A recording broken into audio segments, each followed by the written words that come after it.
Did you know that AI can now write, debug, and improve code almost like a human developer? Welcome. In this video, we'll explore coding agents in AI, one of the most exciting developments in modern artificial intelligence. A coding agent is an AI system designed to autonomously perform software development tasks. Unlike traditional code assistants that only suggest snippets, coding agents can understand a problem, plan a solution, write code, test it, debug errors, and improve the program iteratively.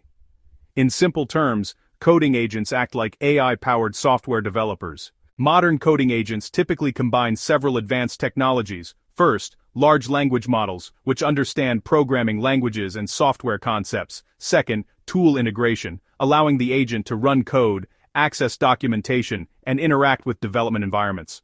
Third, reasoning and planning modules, enabling the agent to break complex tasks into smaller steps. And finally, feedback loops, where the agent tests the generated code and refines it until the task is completed successfully. Coding agents are already transforming software development. They can automatically build small applications from instructions, fix bugs in existing code bases, generate documentation, perform automated testing, assist developers in rapid prototyping. This significantly reduces development time and increases productivity. In the near future, coding agents may collaborate with human developers as intelligent teammates. Instead of replacing programmers, they will augment human creativity and problem-solving, enabling faster innovation in technology. Coding agents represent a major step toward autonomous AI-driven software development.